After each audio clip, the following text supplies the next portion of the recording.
Good evening students. मैं रतन sir काबिल अकादमी में आपका बहुत बहुत स्वागत करता हूं। हमने जो सीखा था अधिगम में, जो भाषा अधिगम में, उसमें व्याकरण की भूमिका जो बहुत ही महत्वपूर्ण है, जो भाषा को शुद्ध रूप में व्यक्त करता है या संप्रेषित करने में हमारी मदद करता है। इसके ऊपर हमने थ्योरी क्लासेस में पढ़ा, बहुत सारे जो इसका सिद्धांत है, थ्योरी है, हाँ, वो सारे हमने पढ़ लिए हैं। और इसके बाद देखते हैं किस तरह के जो प्रश्न हैं आपके एग्जाम में आते हैं, उससे रिलेटेड हम लोग देखेंगे। और बहुत ही महत्वपूर्ण प्रश्न हम आपके लिए आए हैं। हो सकता है कि इसी में से आपके एग्जाम में क्या हो, प्रश्न आ जाए, इसलिए बहुत ही ध्यान से इसको देखना है और ठीक से समझना है कि क्वेश्चन क्या है और इसका किस तरह से उत्तर देना है। हमने पहले भी आपको बताया था कि आप जब प्रश्न पढ़ेंगे उसके बाद जो उसका ऑप्शन होगा वो देखिएगा कि 4 ऑप्शन है, चारों का चारों आपको क्या है, सही मिलेगा। लेकिन उसमें से भी आपको जो अप्रोप्रिएट आंसर होगा वो आपको क्या होता है, देना होता है, जो सबसे ज़्यादा सही है। हम देखते हैं जो इसमें व्याकरण की भूमिका में किस तरह के प्रश्न आते हैं। तो पहला जो है, भाषा में निपुणता प्राप्त करने के लिए आवश्यक है। निपुणता प्राप्त करना मतलब क्या होता है, भाषा में आपको महारत हासिल करना। निपुणता एक जो वर्ड है, इसका अर्थ क्या है, यानी कोई भी भाषा है उसमें आप परिपूर्ण होना चाहते हैं, यानी आपको उसमें जो चारों कौशल है, जैसे आपको बोलना आना चाहिए, अपने भाव को किस तरह से संप्रेषित कर सकते हैं, लिखना आना चाहिए, सुनना जो श्रवण कौशल है ये आना चाहिए, और पठन कौशल, ये चारों कौशल में आप यदि महारत हासिल करने, उसी को हम लोग कहते हैं निपुणता। तो सबसे पहला जरूरी क्या होता है, क्वेश्चन को ही समझना होता है, उसके बाद उसके ऑप्शन का आंसर देना होता है। यहाँ पर देखेंगे जो पहला ऑप्शन है, व्याकरण के नियमों को कंठस्थ करना, कविताओं का पाठ करवाना, समृद्ध भाषिक परिवेश उपलब्ध करवाना, या निबंध लेखन करवाना। तो आप क्या कर रहे हैं, भाषा में निपुणता प्राप्त करना चाहते हैं तो क्या कर रहे हैं, व्याकरण के नियम को कंठस्थ करना। जहां भी हमने आपको बताया कंठस्थ करना लिखा रहेगा या याद करना रहेगा, यानी रोट लर्निंग रहेगा, वो क्या होगा, आंसर आपको गलत होता है। सिर्फ व्याकरण के नियम हम याद कर लेंगे, इससे भाषा पे निपुणता नहीं आएगी। इसमें क्या होगा, सिर्फ आपको नियम याद है या नियम पूछेगा आप नियम बता सकते हैं, परंतु भाषा का जो लय है, प्रवाह है, उसमें आप क्या कर सकते हैं, महारत हासिल नहीं कर सकते। इसलिए आपका पहला ऑप्शन क्या है, गलत है।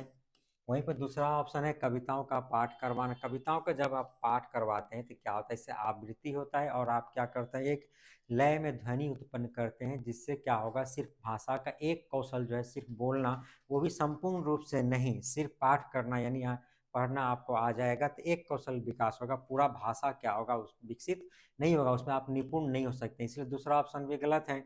वहीं पे समृद्ध भाषिक परिवेश उपलब्ध करवाना, कहीं भी आपको ये ऑप्शन मिल जाए, किसी भी तरह क्वेश्चन है तो आपका ये क्या होता है, सही उत्तर होता है। क्योंकि यदि हम देखते हैं जो बच्चे क्या करते हैं, बिना सिखाए, बिना शिक्षक की मदद से क्या होता है, घर में किसी की सहायता लिए बिना ही स्वाभाविक रूप से क्या करता है, भाषा अर्जन करते हैं। तो कैसे करते हैं भाषा अर्जन, क्योंकि वो क्या होता है, उसको समृद्ध भाषिक परिवेश प्राप्त होता है। आज मान लीजिए कोई हिंदी भाषी क्षेत्र का बच्चा है, उसको आप जा करके अमेरिका में रख दीजिए, वो अमेरिका का इंग्लिश क्या है, स्वाभाविक रूप से सीख जाएगा। तो कैसे, कोई उसको सिखाएगा नहीं, क्योंकि वहाँ पे उसको क्या होगा, समृद्ध भाषिक परिवेश मिलेगा, जहाँ जाएगा सब इंग्लिश बोलने वाले मिलेंगे, तो वो ऐसा ही सीख जाएगा।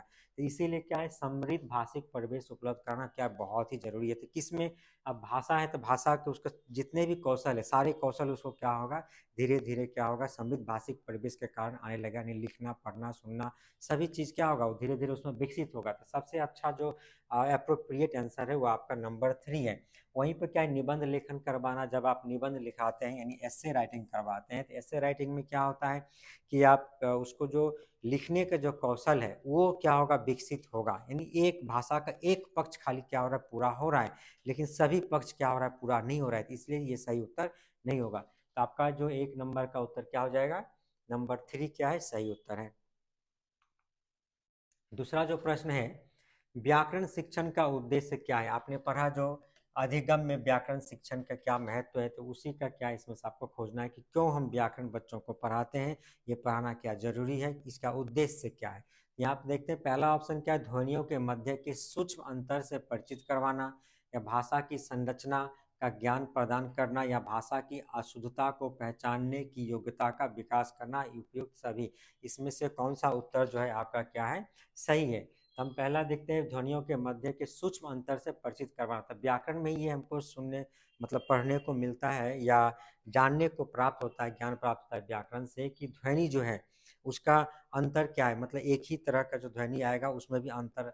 जैसे हमने आपको बताया था, मान लीजिए क्या है, र और र, यानी जो बड़ी र है और छोटी र आपने देखा ढ और ढ, एक बिंदी वाला ढ होता है और एक ऐसा ही ढ होता है, तो इसके ध्वनि कई सारा होता है। तो इसमें अंतर करना, या पेड़ क्या हम लोग बोलते हैं, इसके ध्वनि का अंतर करके क्या उच्चारण करना, ये सब कहाँ होगा, उसके सूक्ष्म अंतर यानी छोटी छोटी बात जो क्या होता है बिना व्याकरण के हम लोग नहीं समझते हैं, या समृद्ध भाषाई परिवेश के बिना हम इसको नहीं जान सकते। तो इसलिए व्याकरण क्या है, जरूरी है। तो यहाँ पर उद्देश्य क्या ये होना चाहिए, तो पहला ऑप्शन तो लगता है कि होना चाहिए, तो ये क्या है, राइट होगा। दूसरा ऑप्शन पढ़ते हैं, भाषा की संरचना का ज्ञान प्रदान करना, यानी कोई भी भाषा है उसकी जो लिपि होती है, फिर उसकी संरचना यानी भाषा कैसे बना है, कैसे उसको लिखना है, कैसे पढ़ना है, किस तरह से एक के बाद कौन सा शब्द आएगा, यानी वहाँ पे जो है विशेषण संज्ञा सर्वनाम कहाँ पे लगेगा, ये उसकी क्या है संरचना, यानी उसको जो शुद्ध रूप बनाता है उसका क्या करता है, सुसंस्कृत बनाता है, सुसंगत बनाता है। तो इसके लिए क्या है, क्या जरूरी है व्याकरण पढ़ना, तो संरचना के लिए क्या है, आपको व्याकरण पढ़ना ही पड़ेगा। व्याकरण के नियम क्या है जानना है। यदि आप व्याकरण के नियम नहीं जानते हैं तो इसको क्या करते हैं, इसकी संरचना को सही ज्ञान प्राप्त नहीं कर सकते हैं और आप भाषा की संरचना में अशुद्धियां कर बैठते हैं। इसीलिए क्या ये जरूरी है, ये जरूरी है, यानी इसके क्या है उद्देश्य के लिए, उद्देश्य में व्याकरण का शिक्षण का उद्देश्य के अंतर्गत ये आता है। तो 2 नंबर ऑप्शन भी आपका सही है। वहीं पर तीसरा क्या है, भाषा की अशुद्धता को पहचानने की योग्यता का विकास करना। अब हम क्या करेंगे, जब नियम रहेगा तो नियम जानेंगे, जब हम भाषा का जो उपयोग करते हैं या भाषा को संप्रेषित करते हैं, जब हम उसके अशुद्धियों को जान पाएंगे तो फिर उसको ठीक करेंगे। ये हमें ज्ञान कहाँ प्राप्त होगा, व्याकरण के माध्यम से ज्ञान प्राप्त होता है, यानी उसमें नियम लिखा हुआ है। यानी क्या है, व्याकरण एक ऐसा शास्त्र है जिसमें क्या है, भाषाओं के शुद्ध अशुद्धता का क्या होता है, नियम लिखा होता है, यानी लयबद्ध तरीके से। तो आपको क्या करना है, वहाँ पर अशुद्धता का पता चलता है, यानी व्याकरण के माध्यम से फिर हम उसको शुद्ध करते हैं, यानी भाषा क्या होता है, संपूर्ण होता है। तो ये ऑप्शन भी आपका क्या है, सही है, यानी तीनों ऑप्शन सही है। तो इसका सही उत्तर क्या हो जाएगा, नंबर 4, यानी उपयुक्त सभी क्या है, सही है। नेक्स्ट है, व्याकरण शिक्षण का उद्देश्य नहीं है, यानी पहला क्वेश्चन जो आपने इसमें देखा, दूसरा जो था, जो उद्देश्य क्या है, अब क्या है उद्देश्य नहीं है, यानी आपको क्या करना है, नेगेटिव खोजना है। यानी 4 है तो 4 में से आपका क्या होगा, 3 जो होगा उसका उद्देश्य है, यानी पॉजिटिव है, और एक क्या है नेगेटिव है। उसी नेगेटिव को क्या करना है, आपको यहाँ से ढूंढना है। तो नवीन भाषा सीखने में सहयोग करना, उसके बाद है व्याकरणिक नियमों को कंठस्थ करवाना, व्याकरण सम्मत भाषा का प्रयोग करने के लिए प्रेरित करना, भाषा की प्रकृति का ज्ञान कराना। तो यहाँ पे बताया जो नहीं है, तो आपको हम पहले ही बताया, जहाँ पे कंठस्थ करने की बात हो, रोट लर्निंग की बात हो, यानी याद करने की बात हो, तो वो क्या होता है, ऐसा ही नेगेटिव होता है। तो यहाँ पे दूसरा ऑप्शन में देखिए, पहला क्या है, कंठस्थ करवाना है, व्याकरण के नियम को कंठस्थ करवाना है। तो शिक्षण का उद्देश्य क्या यही है कि याद करवा दो, याद करवा देने से क्या होगा, वो उसका प्रयोग सही से नहीं कर पा रहा है। सिर्फ याद करने से नहीं होगा, उसका प्रयोग करना सीखना होगा, उसकी संरचना कैसी होती है वो सीखना होगा, यानी व्यवहार में लाना होगा। तो व्यवहार में सिर्फ याद करने से व्यवहार में नहीं आता है, उसका क्या है, प्रयोग करने से ही आता है व्यवहार में। तो क्या हो जाएगा, ये आपका नेगेटिव आंसर है, और इसका सही उत्तर भी क्या हो जाएगा, नंबर 2 होगा। वहीं पे पहला क्यों नहीं होगा, क्योंकि नवीन भाषा सीखने में सहयोग करना, यानी बता रहा है जो नवीन भाषा है उसके सीखने में व्याकरण क्या करता है, आपको मदद करता है। तो हाँ ये क्या है, सही है, क्योंकि उसके नियम को आप जानते हैं, उस नियम से क्या करते हैं, आगे बढ़ते हैं और भाषा को आप सीख लेते हैं। इसमें हालांकि टाइम ज़्यादा लगता है, लेकिन फिर भी आप सीखते हैं। व्याकरण सम्मत भाषा का प्रयोग करने के लिए प्रेरित करता है, व्याकरण सम्मत भाषा का प्रयोग, यानी क्या कर रहा है, व्याकरण आपका सम्मत भाषा अर्थात सही सही भाषा, शुद्ध भाषा का प्रयोग करने के लिए आपको प्रेरित करता है कि आप जो बोलचाल में भाषा सीखे हैं, उसमें जो भाषा अर्जन किए घर में, परिवार में, समाज में, उसमें बहुत सारी अशुद्धियाँ रहती है। तो जब आप व्याकरण का नियम पढ़ते हैं, जानते हैं, तो आपको पता चलता है कि हाँ शुद्ध रूप ये है, इसको हमको क्या करना चाहिए, बोलना चाहिए, हमें भाषा को और समृद्ध बनाना है। ये ऑप्शन भी आपका सही है। उसके बाद भाषा की प्रकृति का ज्ञान कराना, यानी भाषा तो सीख लेते हैं घर परिवार समाज में, लेकिन उसकी क्या प्रकृति है, क्या नेचर है, किस तरह से ये संरचित हुई है, कैसे इसका इस्तेमाल करना है, ये सब हमको व्याकरण में पता चलता है। तो क्या 1 नंबर, 3 नंबर, 4 नंबर क्या है आपका पॉजिटिव आंसर है, ये क्या है व्याकरण का शिक्षण का उद्देश्य है। इसीलिए आपका क्या होगा, जो नहीं है वो है नंबर 2। अगला जो प्रश्न है, बता रहा है जो व्याकरण शिक्षण के संबंध में उचित कथन है, जो उचित है व्याकरण जो शिक्षण देते हैं उसके लिए क्या सही क्या है, यानी इसमें आपको उचित ढूंढना है। तो विद्यार्थियों को भाषा के नियमबद्ध स्वरूप से परिचित करवाया जाता है, या विद्यार्थियों को भाषा के शुद्ध रूप का प्रयोग करने के लिए प्रेरित किया जाता है, व्याकरण के नियमों को कंठस्थ करवाया जाता है, या एक और दो दोनों, इसमें क्या है सही है। तो व्याकरण शिक्षण का उद्देश्य जो वही है, यहाँ पे हमने आपको बहुत सारा उद्देश्य बताया, इसका महत्व बताया, इंपॉर्टेंस क्यों है, तो उसी में से क्या है ये सब आया है। तो आप यदि ध्यान से वहाँ पर देखे होंगे तो आराम से इसका उत्तर दे सकते हैं। अब इसमें आपको क्या उचित का है पॉजिटिव आंसर आपको ढूंढना है। तो यहाँ पर देखिए जो तीसरा नंबर है वो तो ऐसा ही है, कंठस्थ करवाना।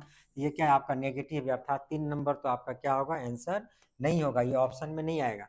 वहीं पे क्या है विद्यार्थियों को भाषा के नियमबद्ध स्वरूप से परिचित करवाया जाता है, तो ये क्या है सही है ये आपका।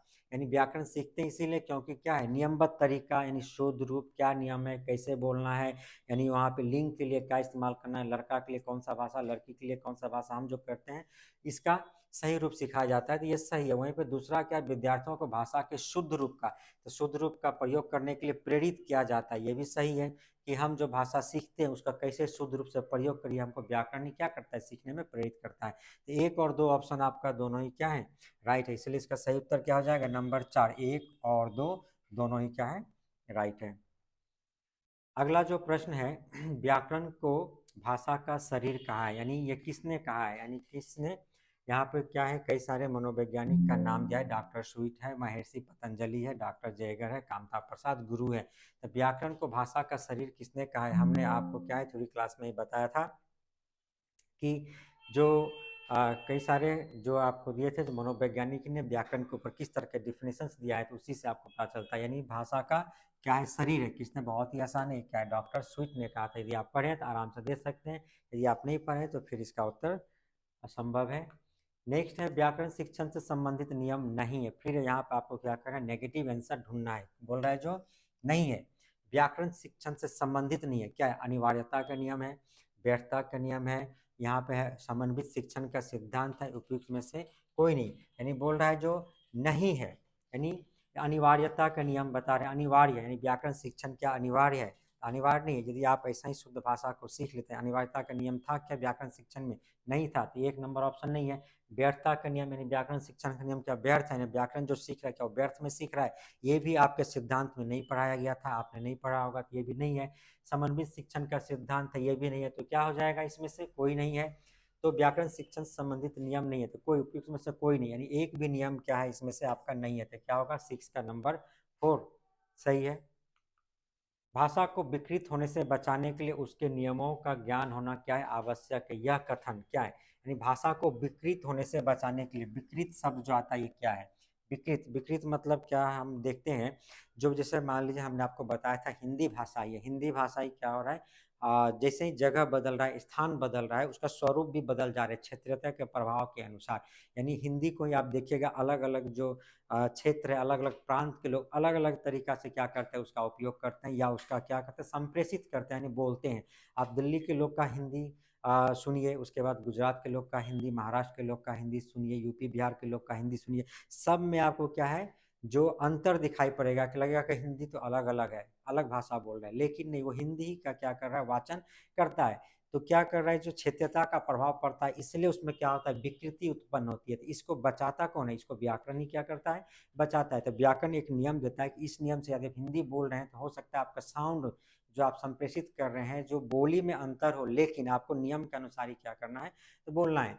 यही है इसका विकृत, अर्थात क्या हो गया भाषा को विकृत होने से बचाने के लिए उसके नियमों का ज्ञान, यानी भाषा के नियम का ज्ञान होना क्या है आवश्यक है, यह कथन क्या है जरूरी है कि नहीं है, यह क्या है पूर्णतः सही है, इसलिए क्या होगा आपका 1 नंबर आंसर क्या हो जाएगा ऑप्शन जो है ये सही है कि पूर्णतः क्या है सही, यानी इसका ज्ञान होना चाहिए।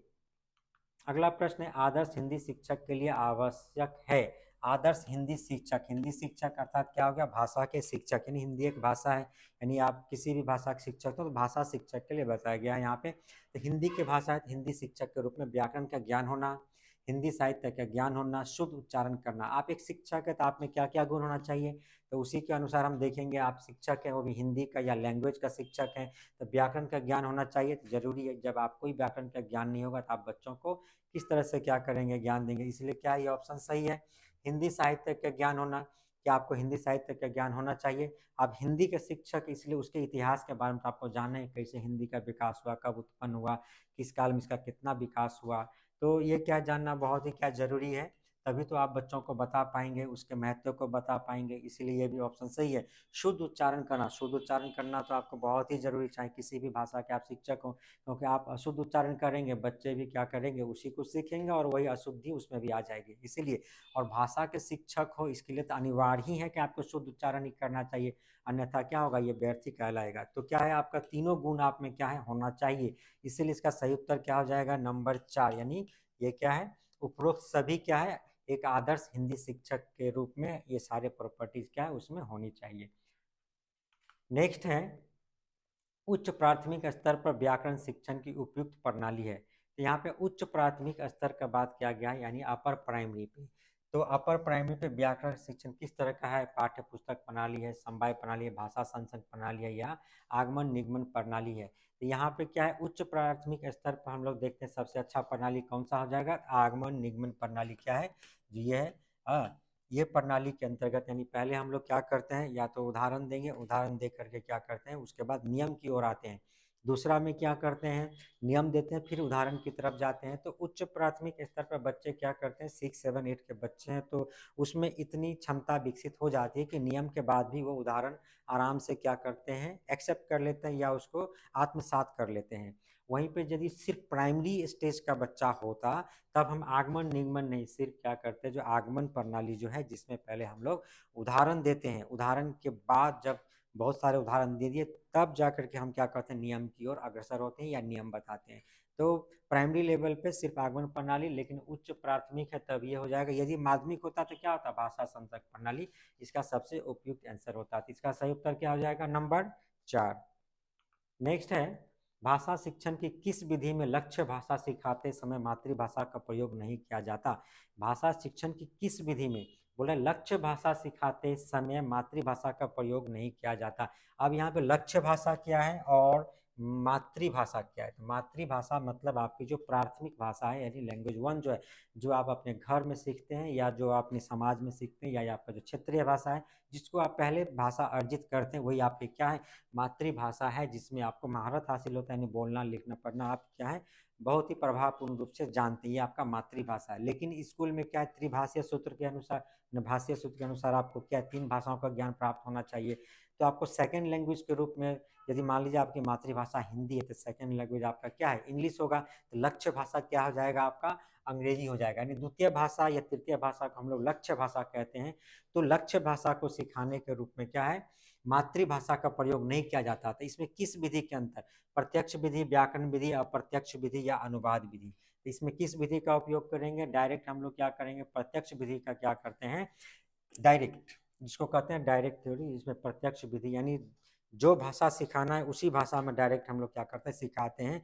यानी अनुवाद विधि में तो अनुवाद करना पड़ता है, यानी मातृभाषा से अनुवाद करेंगे उसको सेकेंड लैंग्वेज को, ये भी नहीं होगा।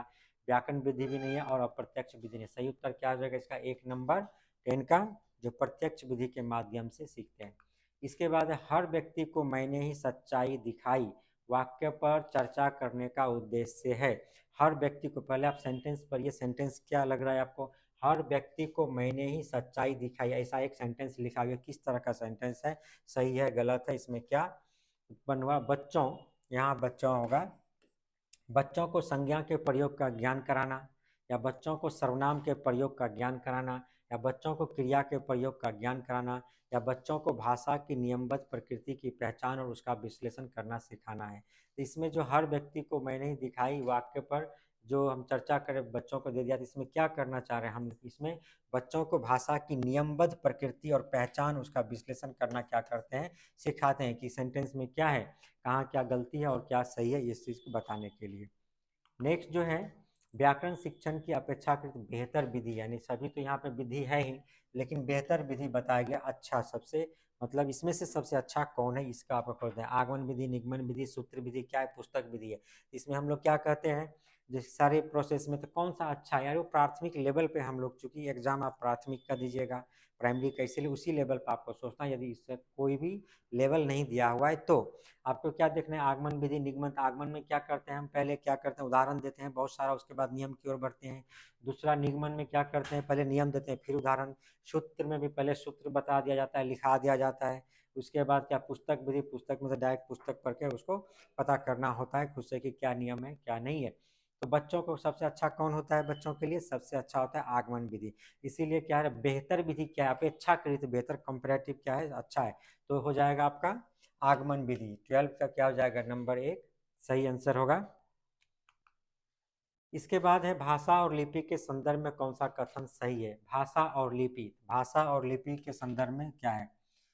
तो भाषा मतलब जो आप बोलचाल करते हैं, जिसमें लिखते हैं वही भाषा है, और लिखने का जिसमें लिख रहे हैं वो क्या है? लिपि है। अर्थात क ख ग ये सब क्या है? उसकी लिपि है। तो भाषा और लिपि के संदर्भ में बात कही जा रही है, इसमें आपको ऑप्शन पढ़ना है और आपको सही चुनना है। तो एक भाषा विशेष को एक लिपि विशेष में ही लिखा जा सकता है। दूसरा ऑप्शन है प्रत्येक भाषा की एक निश्चित लिपि होती है। तीसरा है भाषा की समृद्धि के लिए केवल लिपि ही उत्तरदायी है, किसी भी भाषा को किसी भी लिपि में लिखा जा सकता है। इसमें से कौन सा सही है? तो पहला जो देखिए, एक भाषा विशेष को एक लिपि विशेष में ही लिखा जा सकता है। यहाँ पर देखिए ही सब फिर से आ गया, एक लिपि विशेष में ही लिखा जा सकता है। ये सही है कि गलत है? ये ऑप्शन क्या है? गलत है। एक भाषा को हम कई लिपि में लिख सकते हैं। जैसे मान लीजिए क्या है, डॉक्टर, डॉक्टर शब्द क्या है? अंग्रेजी का शब्द है, इंग्लिश का है, लेकिन डॉक्टर को हम हिंदी में नहीं लिख सकते हैं। लिख सकते हैं। डॉक्टर को कैसे लिखते हैं? हिंदी में इस तरह से हम लिखा, ये हो गया डॉक्टर। तो क्या हुआ? ये अंग्रेजी का शब्द है, इसको हम हिंदी में लिख दिया तो लिखा जा सकता है। तो यहाँ बोल रहा है जो एक भाषा को एक ही लिपि में लिखा जा सकता है, इसलिए गलत हो गया ऑप्शन, क्योंकि कई लिपि में हम उसको लिख सकते हैं। दूसरा देखते हैं, प्रत्येक भाषा की एक निश्चित लिपि होती है। ये बताया कि क्या जितने भाषा है संसार में सबकी लिपि होती है? एक निश्चित बताया गया, उसमें भी क्या बताया गया? एक निश्चित लिपि होती है। तो ये ऑप्शन भी गलत है, प्रत्येक भाषा की लिपि होना आवश्यक नहीं है। बहुत सारे भाषा हैं जिसकी क्या है? लिपि नहीं है। हमारे भारत में ही बताए कितने भाषा हैं? हमारे भारत में ही 1600 भाषाएं पढ़ाए, तो क्या 1600 लिपियां हैं?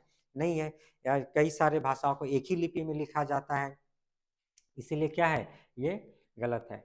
तीसरा ऑप्शन क्या है? भाषा की समृद्धि के लिए केवल लिपि ही उत्तरदायी है। फिर यहाँ से एक आ गया नेगेटिव वर्ड जो है, देखिए केवल बताया गया, केवल शब्द है। तो भाषा की समृद्धि के लिए क्या केवल लिपि ही उत्तरदायी है? ये क्या है? गलत है। भाषा की समृद्धि के लिए बहुत सारे जो तत्व हैं उसके, वो क्या उत्तरदायी होते हैं? भाषा समृद्धि परिवेश चाहिए आपको, या वर्ड का भंडार जो है, शब्द भंडार बहुत ज़्यादा चाहिए। ये बहुत सारी चीज़ें उसके लिए उत्तरदायी है, केवल लिपि इसके लिए जिम्मेदार नहीं है। इसीलिए आपका क्या है? ये ऑप्शन भी क्या है? गलत है। तो चौथा क्या है? ऐसा ही सही होगा। किसी भी भाषा को किसी भी लिपि में लिखा जा सकता है, ये सही है। यानी किसी भी भाषा को किसी भी लिपि में, अर्थात जैसे हमने आपको लिख के दिखाया, अंग्रेजी का क्या डॉक्टर है, उसको हमने हिंदी में लिख के दिखाया, इसलिए हिंदी का भी जो है हम अंग्रेजी में लिख के दिखा सकते हैं। आप लोग ही जो मोबाइल में टाइप करते हैं, व्हाट्सएप पर टाइप करते हैं, हिंदी को इंग्लिश में लिख कर टाइप करते हैं, तो क्या है? वो भाषा अलग है, लिपि अलग है। तो इसमें क्या है? ये ऑप्शन आपका सही है। यानी भाषा और लिपि के संदर्भ में ये जो 4 नंबर का ऑप्शन है, ये सही है। इसके बाद है व्याकरण शिक्षण के संदर्भ में आपका बल किस बिंदु पर होगा? यानी व्याकरण शिक्षण आप कर रहे हैं, व्याकरण आप पढ़ा रहे हैं, तो उसमें किस पे ज़्यादा बल देंगे, या कौन सा ज़्यादा? व्याकरण के नियमों की सैद्धांतिक विवेचना पर, या व्याकरण के व्यावहारिक पक्ष पर, या क्या व्याकरणिक कोटियों की पहचान पर, व्याकरणिक नियमों को कंठस्थ करने पर? अब इसमें देखिए जो कौन सा सही, आप व्याकरण शिक्षण कर रहे हैं तो किस बिंदु पर आपका सबसे ज़्यादा प्रभाव होना चाहिए, या ज़्यादा उस पर बल देना है आपको? तो कंठस्थ करवाने पर तो ये नेगेटिव आंसर है। फिर से यहाँ पर कंठस्थ करना, याद करना है। कभी भी नियम को याद करना या कंठस्थ करने पर बल नहीं देना है। बच्चे स्वभाव तक क्या कर रहे हैं तो ठीक है। तो व्याकरणिक नियमों को कंठस्थ करना, ये क्या है आपका? गलत ऑप्शन होगा। व्याकरणिक कोटियों की पहचान पर, तो व्याकरणिक कोटियों, उसके नियमों, इस सब की पहचान ज़्यादा, ये भी नहीं है। इसके बाद है व्यावहारिक पक्ष, जहाँ व्यावहारिक आ जाए कहीं भी, तो ये क्या होता है? ज़्यादातर क्या होता है? सही होता है। व्यावहारिक करना, प्रयोग करना, यानी उसका इस्तेमाल हो रहा है, इस्तेमाल हो रहा है, तो इस्तेमाल होते होते अपने आप क्या है? स्वतः ही क्या वो अर्जित हो जाता है। इसलिए ये ऑप्शन क्या है? ज़्यादा राइट है, अप्रोप्रिएट लग रहा है। व्याकरण के नियमों की सैद्धांतिक विवेचना, उसके नियम की विवेचना पर हम बल कैसे देंगे, और बच्चों को इससे क्या फायदा होगा? तो बच्चों को क्या करना है, शुद्ध बोलना और लिखना आना चाहिए। तो इसका क्या करेंगे, ज़्यादा से ज़्यादा उसको प्रयोग करवाएंगे, उसका उपयोग करेगा, तब जाके वो क्या करेगा, उसको सीखेगा। इसीलिए क्या है, उसका व्यवहारिक पक्ष क्या है, ज़्यादा मजबूत लग रहा है। इस बात पे आपको क्या करना है, व्याकरण शिक्षण के संदर्भ में इस बात में ही आपको बल देना है। तो इसका सही उत्तर क्या हो जाएगा, नंबर 2। नेक्स्ट है, व्याकरण की समझ को संदर्भ परक प्रश्नों के माध्यम से आंकना पूर्णतः उचित है, आंशिक रूप से उचित है, पूर्णतः असंभव है, बिल्कुल भी क्या है, बिल्कुल अनुचित है। तो इसमें क्या करना है, व्याकरण की समझ को संदर्भ परक प्रश्नों के माध्यम से, यानी अर्थात क्या है, व्याकरण के ऊपर देखने के किसी को नियम पता है कि नहीं है, शुद्ध है, अशुद्ध है, तो इसके लिए कि उसी के पक्ष के ऊपर प्रश्न करेंगे। तो इसीलिए बोल रहा है जो संदर्भ परक परक जो है प्रश्न, यानी व्याकरण के ऊपर ही प्रश्न करेंगे, इसके माध्यम से आंकना क्या है, पूर्णतः उचित है, आंशिक रूप से, पूर्णतः बिल्कुल अनुचित है। ये क्या है, पूर्णतः उचित है। आप क्या है, व्याकरण शिक्षण किए हैं क्लास में, कक्षा में, तो व्याकरण शिक्षण के उपरांत क्या करेंगे, आपको तो ये फीडबैक लेना पड़ेगा कि बच्चे क्या नियम को सीखा कि नहीं सीखा, अभी उसमें क्या गलतियां है, क्या समझाना। इसके लिए क्या है, आपको आकलन करना होगा। तो किस तरह के प्रश्न करेंगे, चूंकि व्याकरण के ऊपर है तो व्याकरण से संबंधित ही आपको प्रश्न करना होगा, तब जाके बच्चे उसका उत्तर देंगे और आप क्या करेंगे, समझ पाएंगे, आकलन कर पाएंगे। इसलिए क्या है, ये ऑप्शन आपका पूर्णतः क्या है, उचित है। नेक्स्ट है, इनमें से अक्षर बोध की विधि नहीं है। अक्षर बोध की विधि बोल रहा है नहीं है। वाक्य विधि है, वर्ण विधि है, प्रत्यक्ष विधि है, शब्द विधि है। यानी अक्षर बोध अर्थात क्या है, क ख ग या शब्द है, जैसे कलम कलम, तो कलम जो शब्द है उसमें भी तो अक्षर है, क ल म।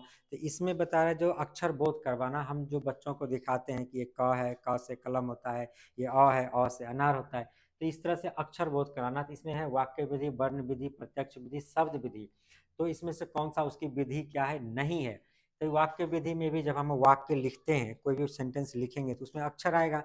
जब तक अक्षर का बोध नहीं होगा, अक्षर का ज्ञान नहीं होगा, तब तक क्या होगा, वाक्य संरचना नहीं होगी। तो वाक्य विधि में भी अक्षर बोध होता है। वर्ण विधि, वर्ण मतलब ही क्या है, अक्षर है, वर्ण मतलब अक्षर है। तो वर्ण विधि में तो ऐसा ही आपको क्या है, अक्षर को जानना है, तो ये इसमें भी अक्षर का बोध होता है। ये भी सही है और ये भी सही है। प्रत्यक्ष विधि क्या है, प्रत्यक्ष विधि क्या है, भाषा विधि, यानी भाषा जब सीखते हैं, डायरेक्ट मेथड जिसको कहते हैं, तो ये भाषा का विधि, अक्षर का नहीं है। यानी इस विधि में क्या कर सकते हैं, जरूरी नहीं है कि आप अक्षर का ज्ञान हो। अक्षर का ज्ञान कब है, जब आप लिखते हैं तब आपका क्या है, अक्षर का ज्ञान होना जरूरी है। लेकिन बोलते हैं, बोलते समय आप अक्षर का ज्ञान होना जरूरी नहीं है।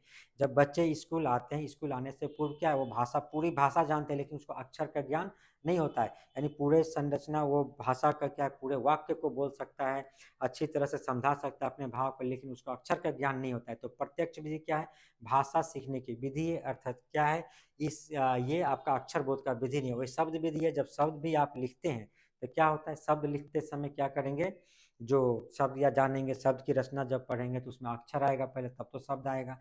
इसलिए ये भी है। तो कौन सा नहीं है बताया, इसलिए आपका क्या हो जाएगा, इसका सही उत्तर हो जाएगा नंबर 3, यानी प्रत्यक्ष विधि।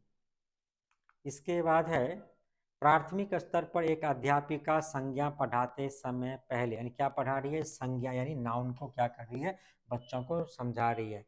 संज्ञा की परिभाषा बताती है, उसके बाद उससे संबंधित उदाहरण समझाती है। अध्यापिका व्याकरण शिक्षण की कौन सी विधि अपनाती है, बहुत ही आसान है। पहले क्या कर रही है, वो नियम बता रही है, यानी उसका डिफिनीशन, परिभाषा अर्थात डिफिनीशन दे रही है, फिर जाके उसका एग्जाम्पल दे रही है। ये कौन सा विधि है, प्रत्यक्ष विधि, सूत्र विधि, आगमन विधि, निगमन विधि। तो कौन सा, आपने यदि विधि के अच्छा से देखा है, सुना, तो आराम से इसका आंसर दे सकते हैं। ये कौन सा है, निगमन विधि है, क्योंकि इसमें पहले क्या होता है, हम जो नियम देते हैं, नियम अर्थात परिभाषा देते हैं, संज्ञा देते हैं, उसके बाद जाके उसका क्या देते हैं, एग्जाम्पल देते हैं। तो आपका सही उत्तर क्या हो जाएगा, नंबर 4, निगमन विधि।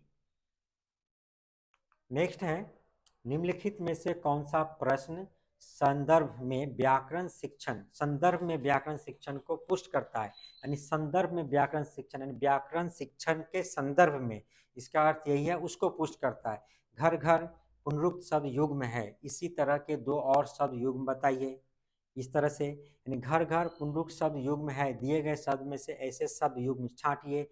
घर घर शब्द युग्म का प्रयोग करते हुए दो वाक्य बनाइए।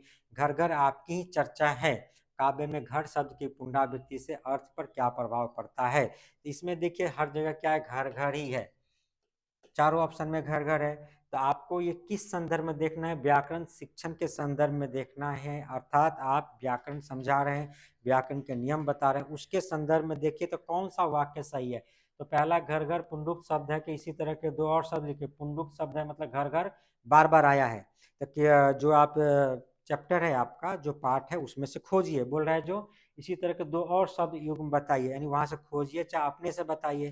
तो घर घर है और दो शब्द ढूंढ के लिख दिए, तो इससे आपका व्याकरण का क्या कोई नॉलेज मिलेगा, कोई ज्ञान प्राप्त होगा? नहीं होगा। तो ये क्या होगा? पहला ऑप्शन आपका सही नहीं है। वहीं पे घर घर पुनरुक्त शब्द युग्म में दिए गए शब्द में से ऐसे शब्द युग्म छांटिए। छांटिए अर्थात फिर से वही पाठ्य पुस्तक से निकालिए, जहाँ दो दो शब्द एक एक शब्द दो दो बार लिखा है उसको लिखिए।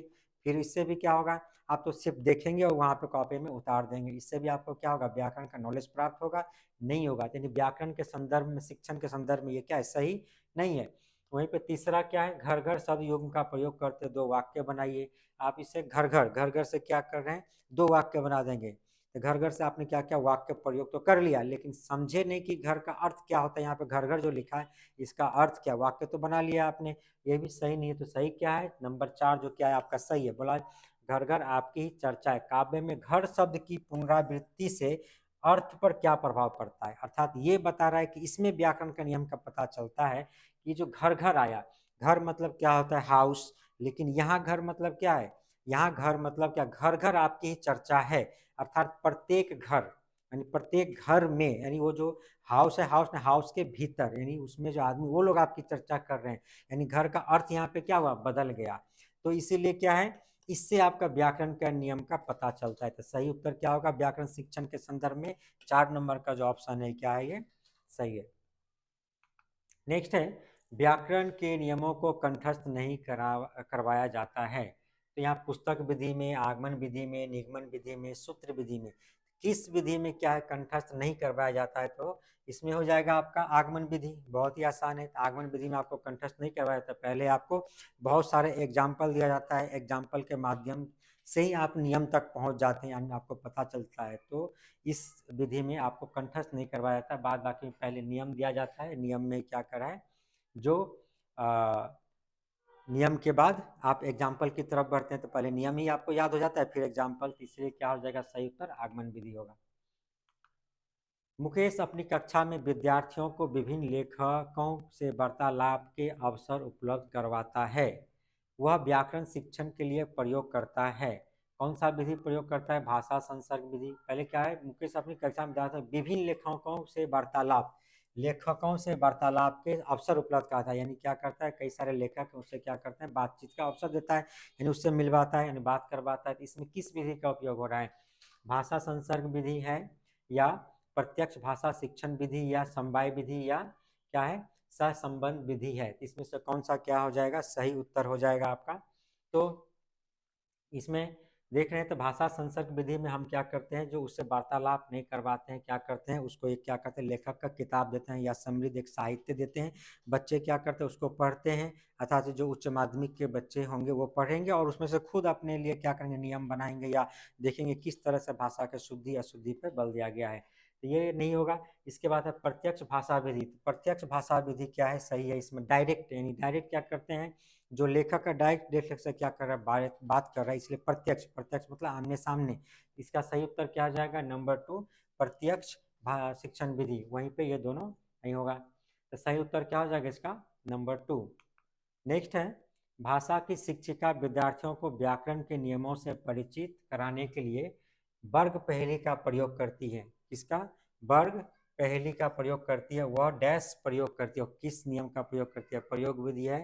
इसके बाद है व्यावहारिक व्याकरण शिक्षण विधि है। उसके बाद खेल विधि है। उसके बाद क्या है? पुस्तक विधि है। तो इसमें क्या है? वर्ग पहेली का कर रही है, तो इसका मतलब वर्ग पहेली का प्रयोग है। यहाँ प्रयोग लिखा है, इसका मतलब ये नहीं है कि वो प्रयोग विधि का क्या है? इस्तेमाल कर रही है। तो क्या है? व्यावहारिक व्याकरण शिक्षण विधि का क्या कर रही है? इस्तेमाल कर रही है, क्योंकि एक साथ क्या है? व्यवहार में है, सभी क्या है? बातचीत कर रहे हैं, यानी वर्ग पहेली है, उसमें उत्तर दे रहे हैं। तो सही उत्तर क्या हो जाएगा इसका? नंबर 2। यहाँ खेल विधि भी नहीं होगा। खेल विधि में क्या है? खेल खेल के माध्यम से इसको सिखाया जाता है। तो सही उत्तर क्या हो जाएगा इसका? नंबर 2 व्यावहारिक व्याकरण शिक्षण विधि का। नेक्स्ट है ज्ञात से अज्ञात के नियम का प्रतिपादन होता है किस विधि में? ज्ञात से अज्ञात का, यानी पहले आपको क्या है? उस चीज़ के बारे में जानते हैं, उसके बाद जाते हैं नियम की तरफ, अर्थात जो चीज़ क्या है अज्ञात है, जो आपके समक्ष नहीं है, उसके बारे में। निगमन विधि में, खेल विधि में, आगमन विधि में, समवाय विधि में, किस विधि में? बहुत ही आसान है। निगमन विधि में तो पहले क्या करते हैं, जो अज्ञात से ज्ञात की तरफ जाते हैं, यानी जो चीज़ आपको पता नहीं है, फिर उसके बाद क्या है, जो पता है उसके तरफ जाते हैं। तो ये आपका नहीं होगा। खेल विधि में खेल खेल के माध्यम से सीखते हैं। तो ज्ञात से अज्ञात क्या, जो बहुत ही आसान है। आगमन विधि में ज्ञात से अज्ञात, क्योंकि आगमन विधि में पहले एग्जाम्पल देते हैं, अर्थात बच्चे उसको जानते हैं, फिर नियम देते हैं, तब जा तो नियम मतलब जो अज्ञात है, जो उसको पता नहीं है, तो ज्ञात से अज्ञात होगा आपका आगमन विधि। तो सही उत्तर क्या हो जाएगा इसका? नंबर 3। मोहिका कक्षा 8 की भाषा की अध्यापिका है। वह व्याकरण के नियमों को कंठस्थ करवाने के स्थान पर छात्रों को उन नियमों का प्रयोग करने के लिए कहती है, उसका उद्देश्य है। यानी वो क्या करते, नियम याद नहीं करना है। मान लीजिए आप एक क्या है, व्याकरण या भाषा के शिक्षक हैं या शिक्षिका हैं, आप बोल रहे हैं कि याद नहीं करना है, उसका प्रयोग करो, डायरेक्ट उसको व्यवहार में लाने के लिए बोल रही है। तो क्या होगा, व्याकरण को रुचिकर बनाना, उसका उद्देश्य क्या है, व्याकरण के व्यावहारिक प्रयोग पर बल देना। एक और दो दोनों सही है, उपरोक्त में से कोई नहीं। तो बहुत ही आसान है, क्या हो जाएगा इसका? नंबर 3। क्योंकि इस माध्यम से क्या है, व्याकरण क्या हो जाएगा, रुचिकर बन जाएगा। चूंकि आपको नियम याद नहीं करना है, तो बच्चे क्या करेंगे, उसको जो व्यवहार में जो लाए हैं, प्रयोग कर रहे हैं, रुचि लेंगे उसमें। और क्या है, चूंकि ये व्यवहार में लाने से क्या है, व्यवहारिक प्रयोग पर बल दे रहा है, इसीलिए क्या हो जाएगा, एक और दो दोनों क्या है, सही है। तो 3 नंबर ऑप्शन क्या होगा इसका? राइट है। अगला जो प्रश्न है, भाषा की अध्यापिका द्वारा व्याकरण शिक्षण से पूर्व बच्चों के ज्ञान का परीक्षण करने का उद्देश्य क्या है? अर्थात क्या है, जो भाषा, मान लीजिए आप भाषा शिक्षक हैं या शिक्षिका है, आप कक्षा में गए, व्याकरण का ज्ञान देने से पहले, अर्थात व्याकरण के नियम बताने से पहले आप उसका आकलन करना चाहते हैं कि किसको कितना पता है कि नहीं है। तो इसका उद्देश्य क्या है, यानी व्याकरण का पहले क्या कर रहे हैं, ज्ञान का परीक्षण ले रहे हैं।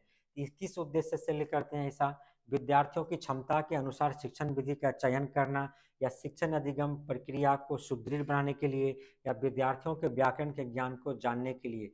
इसमें से कौन सा सही है, या उपयुक्त सभी सही है? क्योंकि ऐसा यदि आप करते हैं तो क्या है, यहाँ सभी आपको सही है, क्योंकि विद्यार्थियों की क्षमता के अनुसार शिक्षण विधि का चयन करना, उसी के अनुसार। जब तक आप बच्चों का आकलन नहीं करेंगे, किस बच्चे का ज्ञान कहाँ तक है, तो आप किस तरह का जो शिक्षण विधि का प्रयोग करेंगे, आपको भी पता नहीं रहेगा। जैसे ही आप आकलन कर लेते हैं कि हाँ, इतने बच्चे को इस चीज़ के बारे में जानकारी है, अब हमें उसे आगे उसको क्या करना है, बताना है, इसलिए आकलन किया जाता है। ये क्या है, पहला ऑप्शन सही है। वहीं पे शिक्षण अधिगम प्रक्रिया को सुदृढ़ बनाना है, यानी शिक्षण अधिगम प्रक्रिया को सुदृढ़ बनाना होगा, तो आपको जानकारी होना चाहिए कि बच्चे क्या जानते हैं, क्या नहीं जानते हैं, और आपको क्या उसे समझाना है। अर्थात बच्चे मान लीजिए जान रहे हो, फिर से वही आप बता रहे थे, क्या है, समय की बर्बादी होगी। इसीलिए क्या है, सुदृढ़ बनाने के लिए भी जरूरी है। विद्यार्थियों के व्याकरण के ज्ञान को जानने के लिए, उसके ज्ञान को जाने बिना आप उसे शिक्षा नहीं दे सकते हैं। ये क्या होगा, सही नहीं होगा। इसीलिए क्या है आपका यहाँ पे 4 नंबर ऑप्शन जो क्या है, राइट है। मैंने चाट खाई और फिर मैंने हंसी। यहाँ पे देखिए सेंटेंस लिखा हुआ है, मैंने चाट खाई और फिर मैंने हंसी। शर्मिला का यह भाषा प्रयोग मुख्यतः किस ओर संकेत करता है? यानी ऐसा जो शर्मिला ने इस भाषा का प्रयोग किया, मैंने चाट खाई और फिर मैंने हंसी। आप देख रहे हैं कि ये सेंटेंस क्या है, पूर्णतः सही नहीं है, या सुनने में थोड़ा सा अटपटा लग रहा है। तो उसने ऐसा जो प्रयोग किया, तो किस तरफ संकेत कर रहा है कि उसके भाषा में किस चीज़ की कमी है? व्याकरणिक नियमों की जानकारी का ना होना, नियमों का अति सामान्यीकरण है, या भाषा प्रयोग में असावधानी है, या भाषा की समझ ना होना। इसमें क्या आपको क्या है, सही लग रहा है? इसमें क्या है, जो मैंने चाट खाई और फिर मैंने हंसी, अर्थात उसे क्या है, भाषा की समझ नहीं है। व्याकरण के नियम तो क्या है, तो व्याकरण के नियम है, जब आप स्कूल में जाते हैं तो अच्छी तरह से जब सीखते हैं उसमें।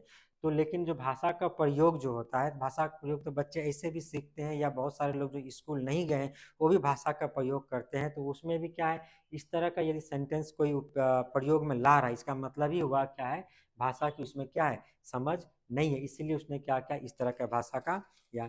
तो इसमें सभी आपको क्या है, ये भी सही लग रहा होगा कि तो व्याकरण के नियम की जानकारी नहीं है।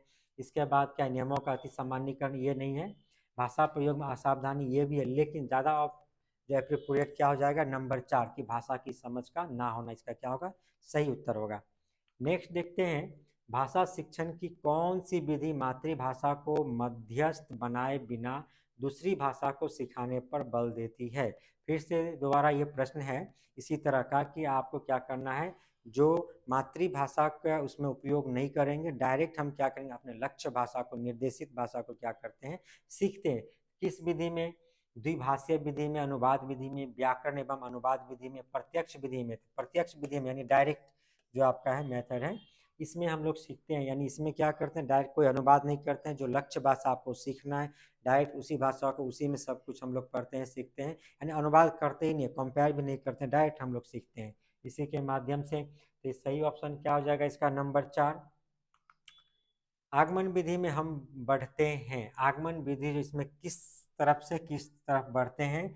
भाषा से व्याकरण की ओर बढ़ते हैं, व्याकरण से भाषा की ओर बढ़ते हैं, नियम से उदाहरण की ओर या उदाहरण से नियम की ओर।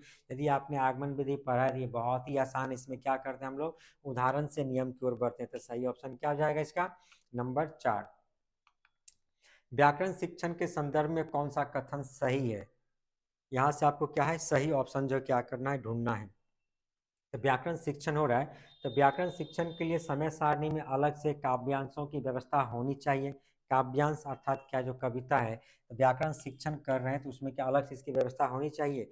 या भाषा प्रयोग की अपेक्षा भाषा नियम को ही महत्व देना चाहिए? यह बता रहा है कि भाषा प्रयोग की अपेक्षा नहीं, भाषा प्रयोग के अलावा जो नियम को ज़्यादा महत्व देना है, इसकी बात इसमें बताई गई है। बच्चे परिवेश में उपलब्ध भाषिक प्रयोगों के आधार पर स्वयं भाषा के नियम बनाने की क्षमता रखते हैं, या व्याकरण शिक्षण अत्यंत आवश्यक है? तो व्याकरण शिक्षण के संदर्भ में कौन सा सही है, ये आपको ढूंढना है। तो यहाँ पे जैसे आपने पहला देखा कि जो है व्याकरण शिक्षण के लिए समय सारणी में, यानी समय सारणी में काव्यांशों के लिए व्यवस्था होनी चाहिए। तो व्यवस्था तो होनी चाहिए, लेकिन व्याकरण शिक्षण में इसकी कोई व्यवस्था नहीं, कि व्याकरण शिक्षण में हम लोग क्या करते हैं, नियम, यानी नियम के बारे में जानते हैं। और काव्यांश में क्या होता है, ये भाषा शिक्षण के लिए क्या जरूरी है, व्याकरण तो नियम बताता है, ये उतना आवश्यक नहीं है। भाषा प्रयोग की अपेक्षा भाषा नियमों की को ही महत्व देना चाहिए। तो ही सब जहाँ पाएगा वो आपको क्या होता है, नेगेटिवली होता है। इसीलिए ये भी क्या है, सही नहीं है। ज़्यादा जरूरी क्या है, भाषा प्रयोग, ना कि नियम। बच्चे परिवेश में उपलब्ध भाषिक प्रयोग के आधार पर स्वयं भाषा के नियम बनाने की क्षमता रखते हैं, ये क्या है, सही है। यानी जो उसके जो भाषिक परिवेश है, उसमें जो वार्तालाप कर रहा है या संप्रेषित कर रहा है, अपने भाव को प्रकट कर रहा है, इसमें वो क्या करते हैं, अनुकरण करके स्वयं अपना क्या करते हैं, नियम बनाते हैं, सोचते हैं। तो 3 नंबर क्या है, सही है। अभी बता, व्याकरण शिक्षण अत्यंत आवश्यक है। आवश्यक तो है, लेकिन अत्यंत सब इसमें जुड़ गया, इसीलिए क्या है, ये गलत है। अत्यंत आवश्यक क्या है, नहीं है, क्योंकि भाषा क्या एक माध्यम है अपने भाव को, विचार को प्रकट करने का। इसमें व्याकरण होना या ना होना उतना जरूरी नहीं है। तो इसलिए क्या होगा, ये ऑप्शन भी गलत है। तो सही क्या हो जाएगा इसका, नंबर 3। नेक्स्ट जो है, उसने पढ़ा, उसने खाया और उसने चीखा जैसे भाषा प्रयोग दर्शाते हैं। यानी इसमें क्या है, देखिए कई सारा सेंटेंस दिया गया है, जो क्या पता है, उसने पढ़ा, उसने खाया, उसने चीखा, ये किस तरह का है, नियम का उल्लंघन है। यानी ऐसा सेंटेंस बनाया, यानी शॉर्ट में जो उत्तर दे रहा है, आपने कोई क्वेश्चन किया, उसने बता दिया हाँ उसने पढ़ा, उसने खाया, तो क्या नियम का ये उल्लंघन है? संदर्भ की समझ ना होना, यानी जो बोल रहा है उसे संदर्भ की समझ नहीं है, या नियम कंठस्थ ना होना, यानी जो आप इसका जो वक्ता है उसको नियम ही पता नहीं है, उसको नियम याद नहीं है, या नियमों का अति सामान्यीकरण है। इसमें से कौन सा उत्तर सही है? इसका जो हो जाएगा नंबर 4, नियमों का क्या है, अति सामान्यीकरण है। क्योंकि क्या है, यहाँ जो बताया गया, तो शॉर्ट में जो उत्तर देते हैं, कभी कभी हम संक्षिप्त में उत्तर देते हैं, पूर्ण वाक्य का उपयोग नहीं करते हैं, तो वो गलत नहीं है। वो क्या है, शॉर्ट में यानी संक्षिप्तीकरण है, अर्थात नियमों का क्या हो, अति सामान्यीकरण वहां पे किया गया है। तो सही उत्तर क्या हो जाएगा इसका, नंबर 4। मुहावरे और लोकोक्तियों का प्रयोग करना, यानी मुहावरे और लोकोक्तियां का हम जो क्या करते हैं, भाषा में प्रयोग करते हैं या लेखन में प्रयोग करते हैं, तो इसका क्या अर्थ होता है, भाषिक अभिव्यक्ति को प्रभावी बनाता है, केवल गद्य पाठों को के अभ्यासों का हिस्सा है, या व्याकरण का प्रमुख हिस्सा, या हिंदी भाषा शिक्षण का सबसे महत्वपूर्ण उद्देश्य है। तो मुहावरे और लोकोक्तियों का प्रयोग करना क्या है, यहाँ पे बताया गया हिंदी भाषा शिक्षण का सबसे महत्वपूर्ण है। सबसे महत्वपूर्ण क्या है, मुहावरा और लोकोक्तियाँ, इसके बिना भी तो भाषा को हम क्या कर सकते हैं, संप्रेषित कर सकते हैं। यदि मान लें मुहावरा नहीं है, लोकोक्तियाँ नहीं है किसी भाषा में, तो क्या उस भाषा को संप्रेषित नहीं कर सकते, क्या उसके भाव को नहीं समझ सकते, समझ सकते हैं। तो भाषा के लिए ये क्या है, सबसे महत्वपूर्ण नहीं है। भाषा के लिए सबसे महत्वपूर्ण क्या है, भाषा का संप्रेषण, भाव को समझना। आप किसी भी तरीके से भाव को समझ गए, ये क्या भाषा के लिए सबसे जरूरी है। तो क्या हो जाएगा, ये ऑप्शन नहीं होगा। व्याकरण का प्रमुख हिस्सा है, तो व्याकरण का प्रमुख हिस्सा सिर्फ मुहावरे और लोकोक्तियाँ नहीं है। मुहावरे और लोकोक्तियाँ क्या है, भाषा को सुंदर बनाता है, हाँ, सुसंगत बनाता है, लेकिन इसका प्रमुख हिस्सा नहीं है व्याकरण का। ये उसका एक पार्ट है, लेकिन मेन पार्ट नहीं है। तो ये भी क्या है, आपका गलत है। केवल गद्य पाठों का अभ्यास का हिस्सा है, तो गद्य पाठ का ही अभ्यास का हिस्सा है। ये भी क्या है, गद्य पाठ का ही नहीं, बहुत सारे बोलचाल में भी हम इसका इस्तेमाल करते हैं, इसीलिए ये भी गलत है।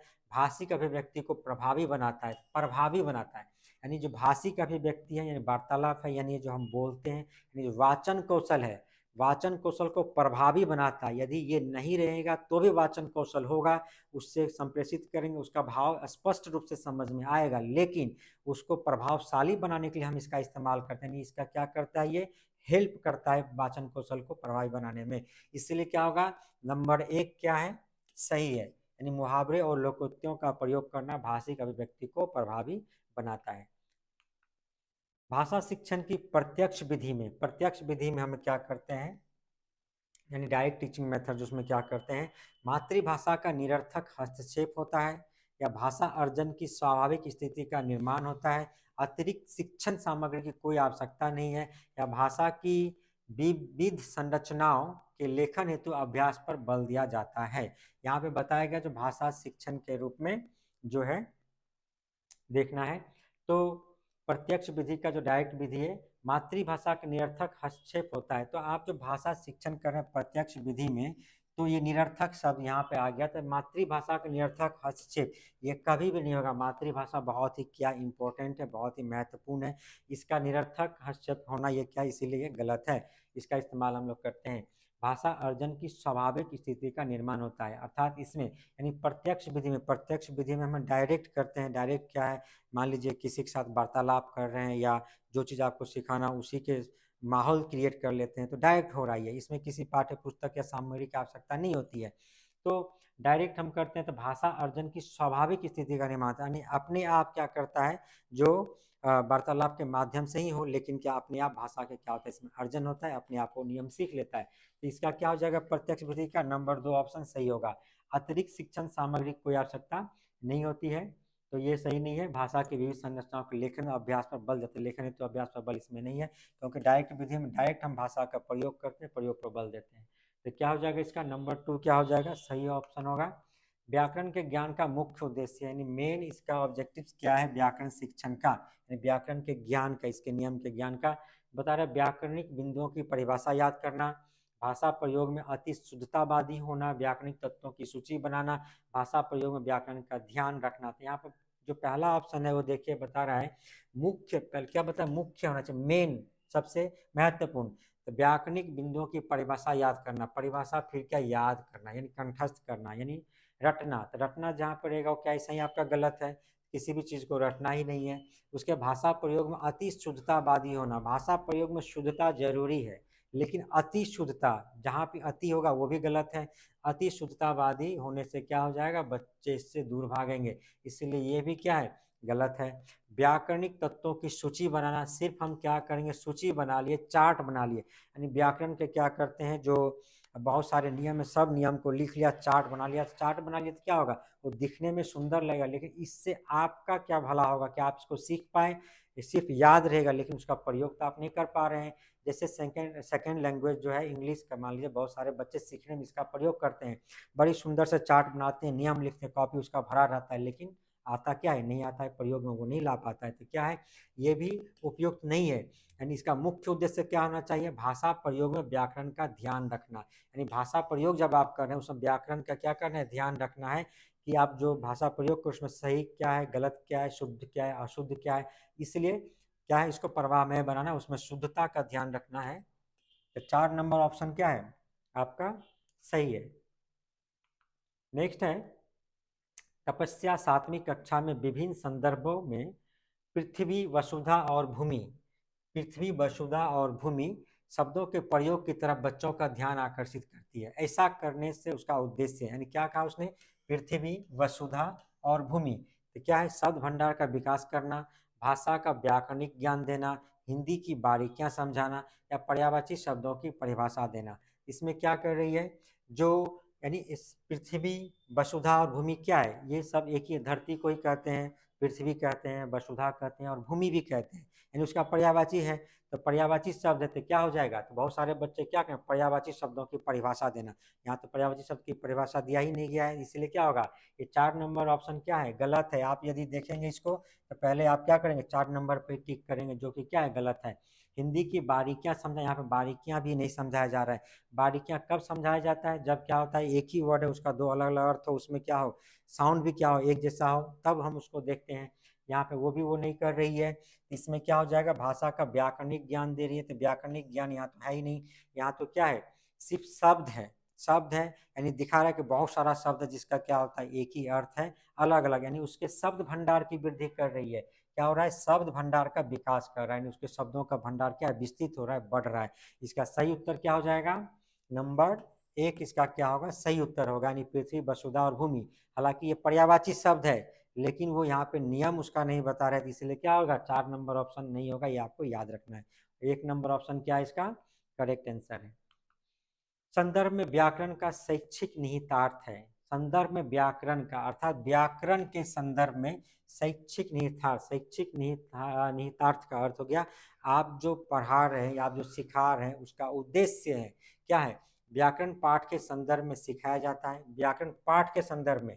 उसके बाद अब पाठ के संदर्भ में व्याकरण जानना जरूरी नहीं है, या व्याकरण और संदर्भ दोनों अलग है। व्याकरण का संदर्भ पाठ्य पुस्तक में ही होता है। इसमें क्या करना है, सही उत्तर आपको ढूंढना है।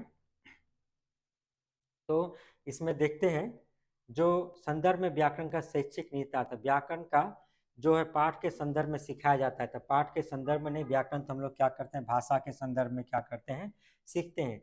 इसके बाद है पाठ के संदर्भ में व्याकरण जानना जरूरी नहीं है, ये भी गलत है कि जरूरी नहीं है यहाँ पे, इसलिए गलत है। क्या जरूरी है, आपको व्याकरण का नियम जानना चाहिए, अति आवश्यक नहीं लेकिन जानना चाहिए, इससे भाषा क्या होगा, शुद्ध रहेगा। व्याकरण और संदर्भ दोनों अलग है, नहीं, व्याकरण और संदर्भ क्या है, दोनों अलग नहीं है, इसलिए गलत है। व्याकरण का संदर्भ पाठ्य पुस्तक में ही होता है, यानी व्याकरण पाठ्य पुस्तक, यानी पाठ्य पुस्तक जो आप पढ़ते हैं उसमें भी क्या होता है, व्याकरण निहित होता है, यानी व्याकरण जो आप पढ़ रहे हैं वहीं से आप जान सकते हैं, व्याकरण के बहुत सारे नियम भी रहता है। इसका सही उत्तर क्या हो जाएगा, नंबर 4। नेक्स्ट है निगमन विधि है।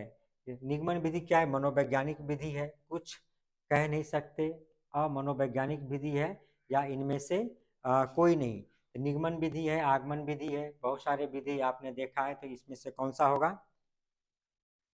तो बहुत सारे विधि हैं, इसमें से क्या हो जाएगा, बहुत ही आसान है, क्या हो जाएगा आपका, ये मनोवैज्ञानिक विधि है। नेक्स्ट है, जब शिक्षिका पूछती है कि हम भी सफल होंगे, इस वाक्य में भी लगने से अर्थ में क्या अंतर आता है, तो इसका आशय है कि शिक्षिका बच्चों को क्या, मतलब क्या इसका उद्देश्य है, यहाँ बताया गया हम भी सफल होंगे, यहाँ जो आपका भी लगा तो अवलोकन क्षमता के अवसर देना चाहती है, भाषा की बारीकियां समझाना चाहती है, या व्याकरण सिखाना चाहती है, या परीक्षा के लिए तैयार करना चाहती है। यहाँ चौथा ऑप्शन देखेंगे, जो परीक्षा के लिए तैयार करना चाहती है, कहीं भी होगा तो क्या होगा, ये गलत होगा, परीक्षा के लिए तैयार नहीं करते हैं, हम इसे सिखाने के लिए सिखाते हैं, इसीलिए गलत है।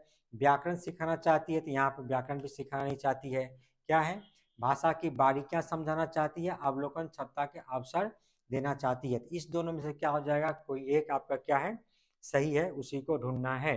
तो यहाँ पर बताया गया अवलोकन क्षमता, अवलोकन मतलब क्या होता है, ऑब्जर्वेशन, अवलोकन क्षमता का अवसर देना चाहती है, इसलिए यहाँ पर ऑब्जर्वेशन का कुछ भी नहीं है, हम भी सफल होंगे, यानी क्या है, भाषा की बारीकियां समझाना चाहती है, यानी भी, हम भी अर्थात क्या हो गया, यानी यदि दूसरे कोई सफल हो सकते हैं तो हम क्यों नहीं हो सकते हैं। जैसे मान लीजिए आप भी क्या कर रहे हैं, जो WBTET का एग्जाम का तैयारी कर रहे हैं, तो आपका क्या है उद्देश्य, कि दूसरे बच्चे जब कर सकते हैं 120 130 ला सकते हैं, तो हम क्यों नहीं ला सकते हैं, अर्थात हम भी ला सकते हैं, तो ये आप में क्या विश्वास पैदा होता है। तो भी का मतलब भी यहाँ पे यही है, यानी इसकी बारीकियां को समझना, अर्थात इसका मतलब हो गया हम भी सफल होंगे, इसका अर्थ यही है, अर्थात दूसरे लोग भी सफल हुए हैं, इसका मतलब ये हुआ तो हम भी हो सकते हैं।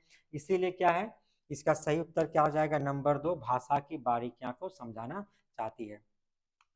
नेक्स्ट है, साधारण तौर पर जो शिक्षक यह समझते हैं कि बच्चों को लिखना तब सिखाना चाहिए जब उन्हें वर्णों की पहचान हो जाए। यह विचार पूरी तरह से अवैज्ञानिक है, सही एवं स्वीकार्य है, वैज्ञानिक है, बाल स्वभाव के अनुकूल है।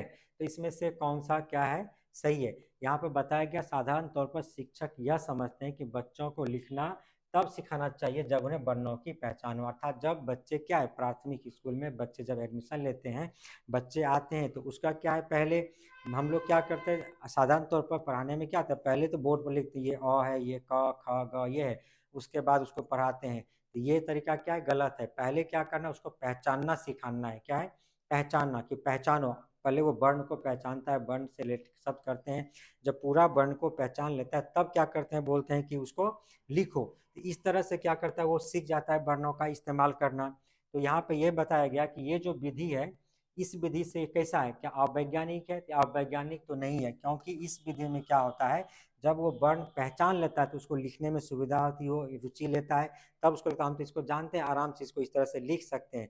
लेकिन जैसे पहले आप लिखाइए फिर वर्ण के बारे में बताइएगा, तो वो क्या है, अनजान है, उसे पता ही नहीं कि वो क्या कर रहा है, खाली उसके लगा हम ऐसा ही क्या कर रहे हैं, घिस रहे हैं। तो ये अवैज्ञानिक है ये विधि, तो नहीं। इसके बाद क्या है, अवैज्ञानिक नहीं तो क्या हो जाएगा, ये वैज्ञानिक होगा, सही एवं स्वीकार्य भी है, बाल स्वभाव का अनुकूल भी है, तो सही उत्तर क्या होगा, वैज्ञानिक होगा। 2 और 3 भी सही है, लेकिन आपका सबसे अप्रोप्रिएट क्या हो जाएगा, कि ये जो आपका उत्तर है क्या है, वैज्ञानिक है। तो आपने देखा कि किस तरह के जो प्रश्न हैं पूछे जाते हैं आपके एग्जाम में, और इसी तरह के प्रश्न आपके एग्जाम में आएंगे। हमारे वीडियो को लाइक करें, सब्सक्राइब करें और शेयर करें, जाकर दूसरे बच्चों तक की जानकारी पहुंच सके। धन्यवाद।